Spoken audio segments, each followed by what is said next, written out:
Flies by Pippi Berkey.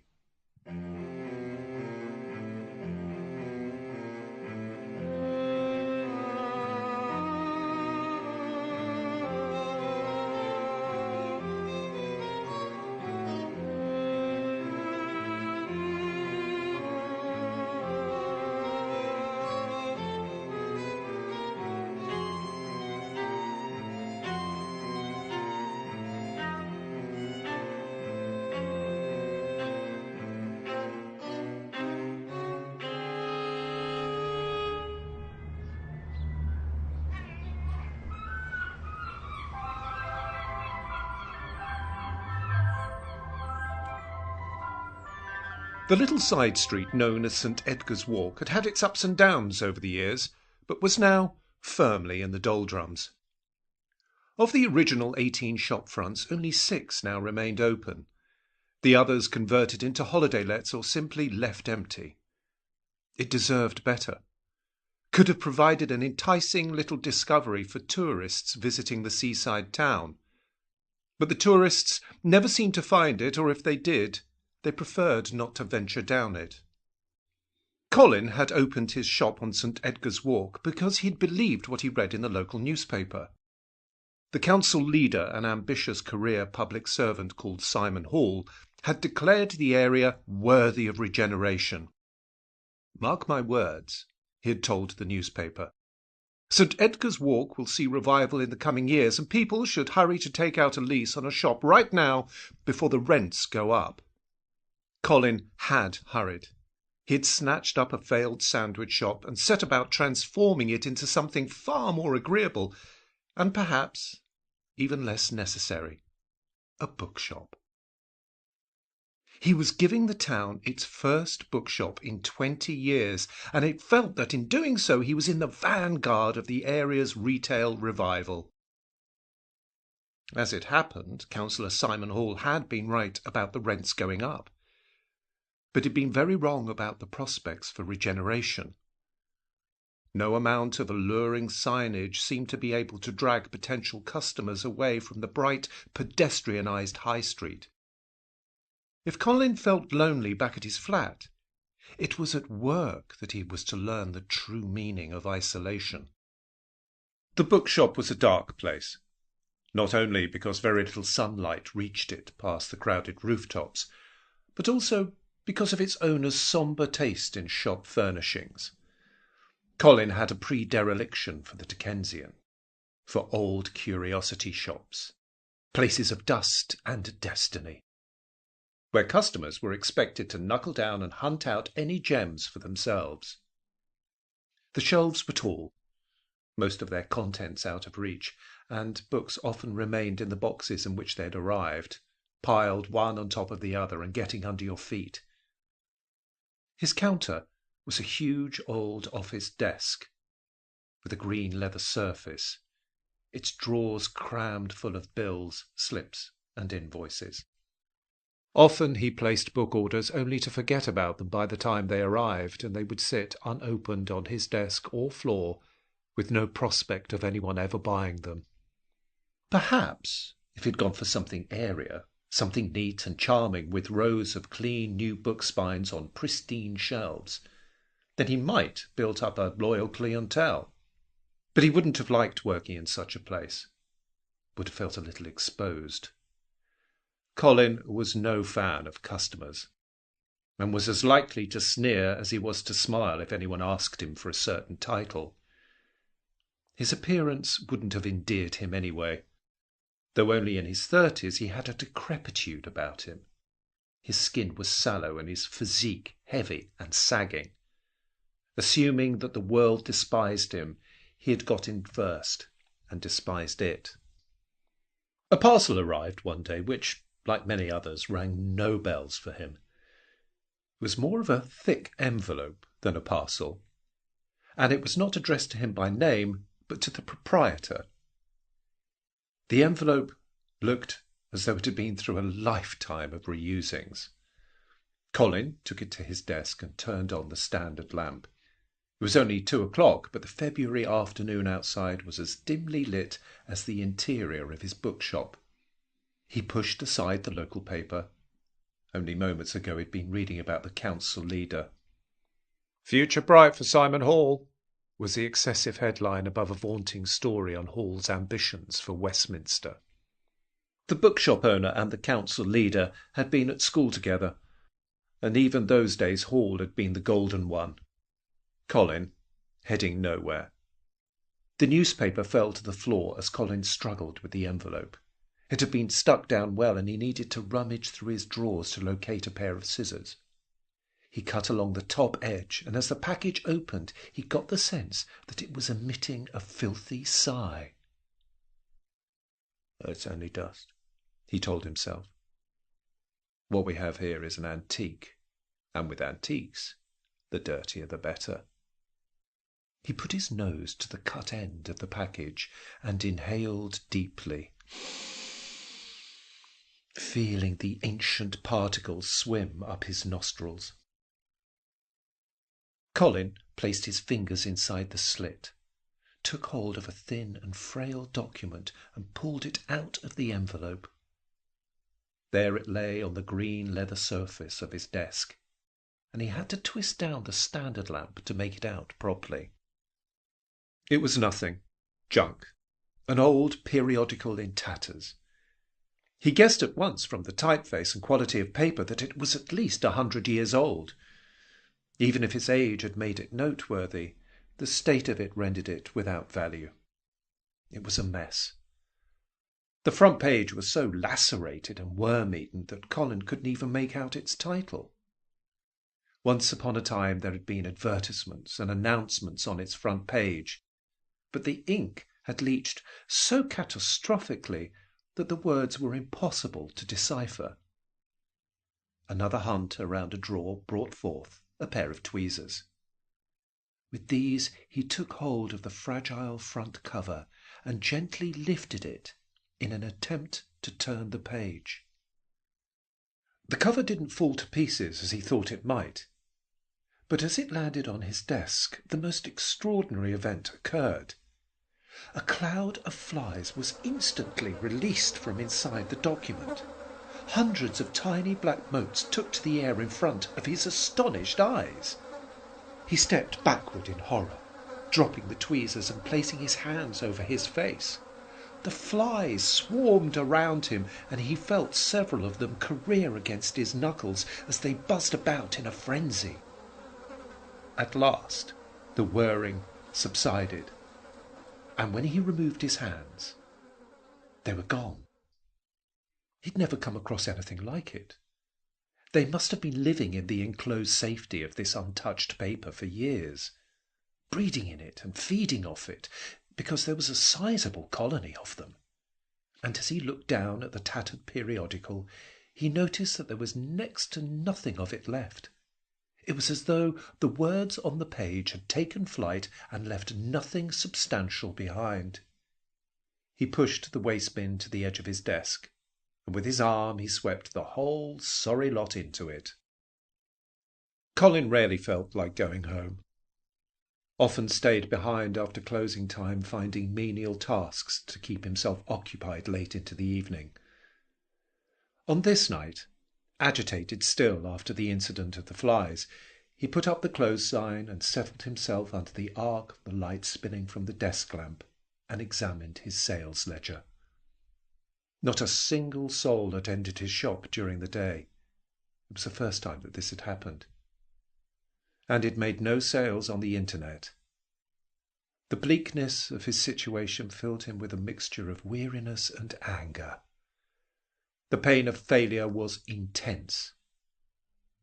He laid his head on his folded arms and fell asleep. He dreamt he was standing among a crowd of people listening to Simon Hall at the election hustings. Hall looked exactly as he had as a schoolboy, slim, neat, and superior. His hair was combed over to one side, and his glasses gleamed in the sunshine. His words were eliciting oohs and ahs from the appreciative crowd, and at one point a beautiful young woman went up to him and delivered a kiss directly on his lips. Simon merely pushed her aside and continued with his promises. Employment, wealth, success. With the right attitude, he was telling them, there's nothing you can't achieve. But mark my words, always this marking of his words. Stay negative, and nothing comes your way. You will stay a failure, and you won't deserve success. Colin woke and jerked his head up and looked about him. With the sudden movement, a fly, which had been clearly crawling in his scalp, took to the air and disappeared. He swallowed and licked his lips and looked at his watch. Only 8:15.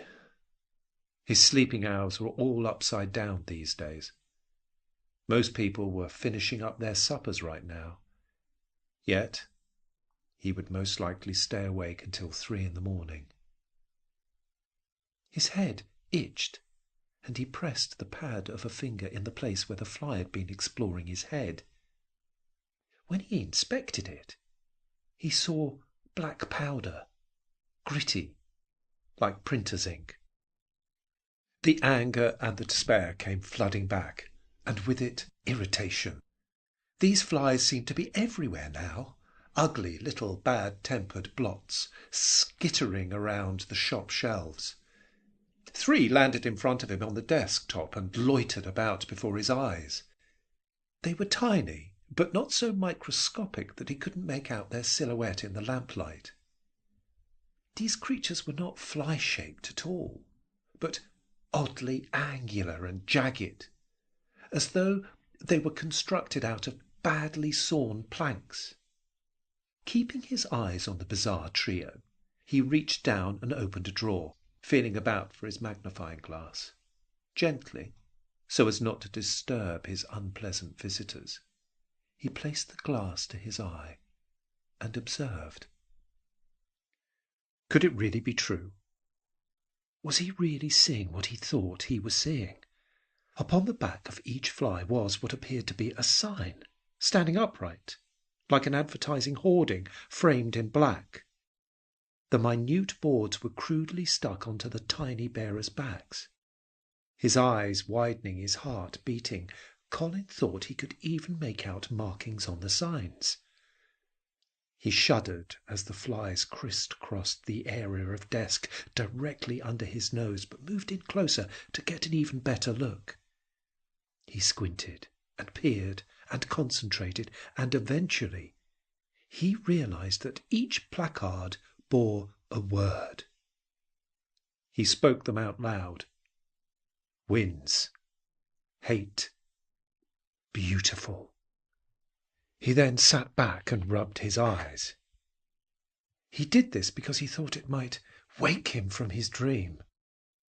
He was convinced it was a dream. The flies were gone, and with them the 3 words. Beautiful hate wins. Beautiful hate wins. It used to be Simon Hall's playground maxim. Hate was beautiful, he told the other boys, his adoring crowd. It was his fuel. One day, he told them, I'll need hate to spur me on. I'll look down on everyone from my height, and I'll stay there because I'll hold everyone else in contempt.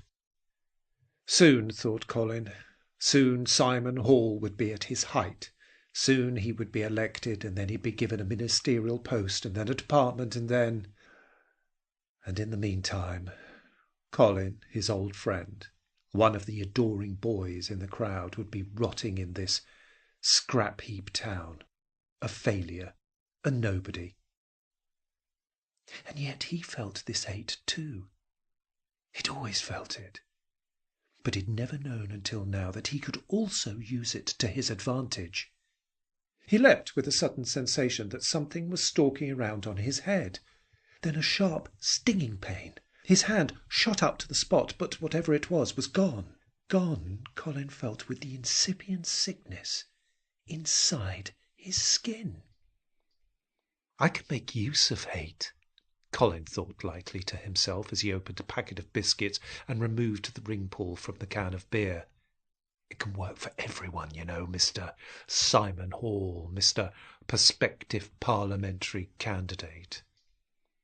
He retrieved his phone from his pocket and made his way to his Twitter account. He'd opened an account under an alias some time ago in order to tweet imaginary customer recommendations to his shop. In fact, he'd never tweeted a single idea, finding himself too shy to throw his words into a waiting vacuum. Now, as he swigged from his beer, his fingers were dancing about the keypad. He was addressing himself to Councillor Hall, who, he noted, had a very active and lively account. "Shame you hate everyone," he wrote. "You treat people like scum." It was nearly 10 o'clock, and as he played about on his phone he felt another bite on his scalp. He slapped the area at once, but there was nothing there, only the sensation of something burrowing into his skin. He shook his head. Hall wasn't rising to anything, it seemed. Colin slumped at his desk and closed his eyes and imagined his old school friend at home with his family, laughing off the rogue tweet from just another nutter. When he opened his eyes, he saw 3 flies scurrying about in front of his nose. He reached for the magnifying glass. Once again, the poor creatures were tottering about under the weight of their signboards. He scrutinized the letters. Eases, pain, hate. This was for him. It was the remedy. It was the weapon he was waiting for. Hate eases pain. At that moment, a message arrived on his phone. It was Hill replying to the tweet. "Sorry, don't recognize your sentiment. I don't do hate." "I do," muttered Colin as his fingers got to work. "I do." "Long, painful death too good for you," he wrote. As he sent the message, a fly landed on the back of his hand. He watched with mute astonishment as it burrowed into his skin and disappeared. "Get a life. Leave me alone, loser," came back the response. "Oh, yes, that's how you work," fumed Colin. "Undermining, always undermining. Everyone is a loser to you, but I won't fall for your methods. I know you of old. It's time everyone else knew what you were like. Hate eases pain. It certainly does. No one could hate as much as he did right now." A fly walked up his arm and routinely made its way into the skin of his bicep. Colin wrote, "World needs to know you're a sham. You ruin lives. You're evil." And yet it didn't feel anywhere near articulate enough or sufficiently threatening. Simon would be laughing this off. He'd be contemptuous. Other Twitter followers were entering the fray now, most of them registering their disapproval of this strange messenger. The more they cautioned him, the more his blood rose. When one individual pulled him up with the advice, "Come on, mate, lighten up," he found that he was incensed. The blood pulsed around his temples and his throat felt constricted. His heart seemed to be pushing out of his chest and his rib cage ached. So this was what visceral hate was like. It was like the breath of life. The flies swarmed around him and several attached themselves to his cheeks. One walked to and fro over his eyelid. He didn't even care to swat them away. He couldn't get to them fast enough anyway.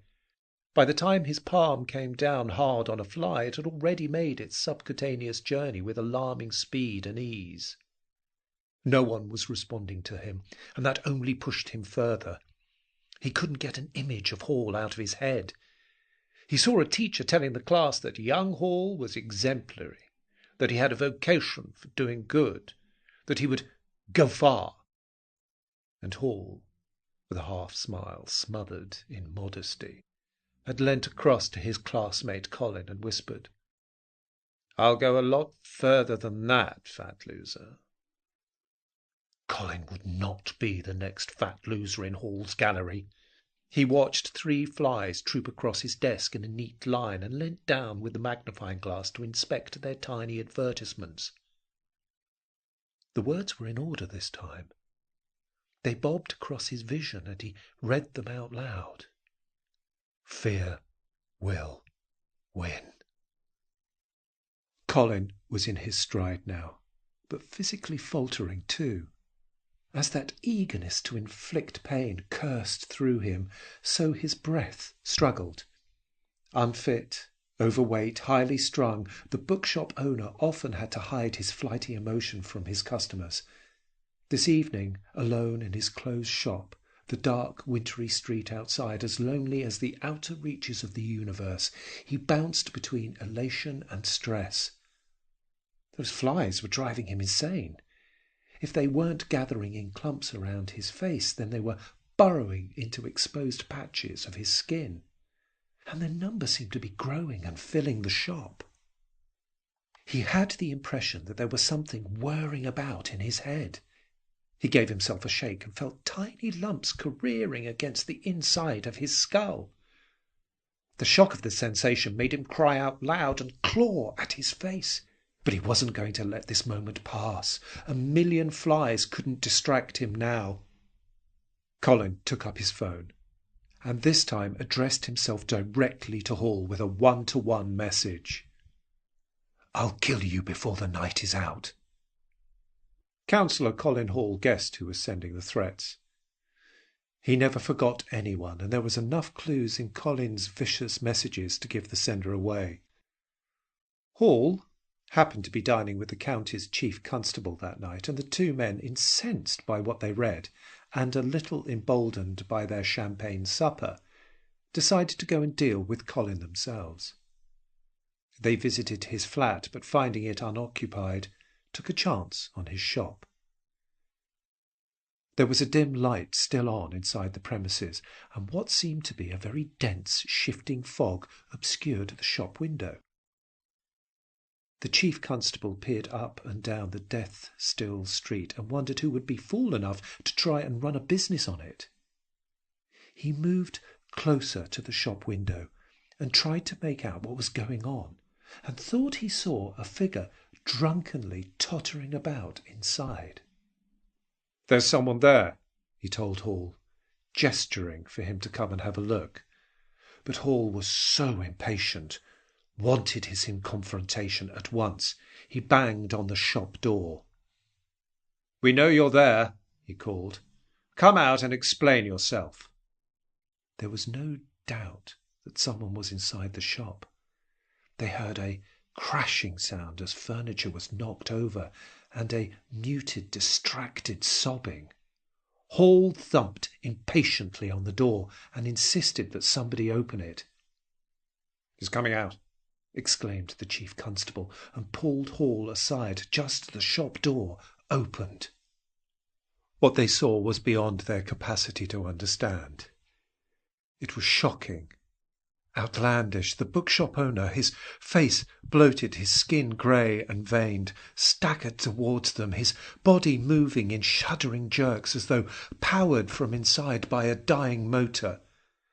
Only his eyes appeared to have any natural life left in them. For a moment he looked at Simon Hall and reached out to him, his eyes pleading with his old school friend. Hall, repulsed, moved away, shaking his head.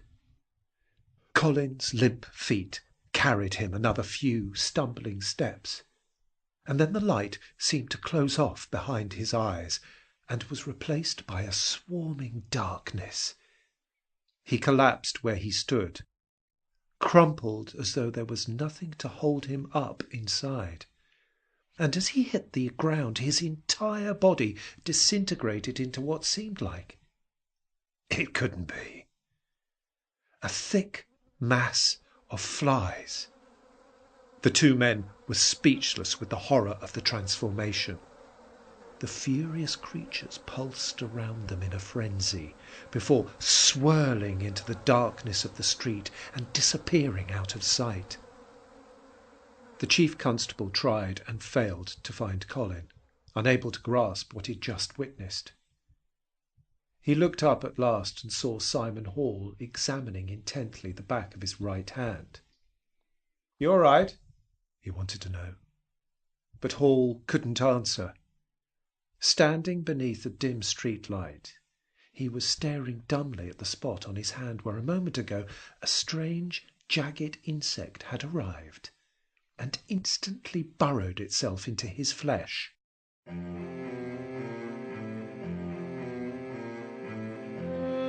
The Flies, produced by Tempest Productions.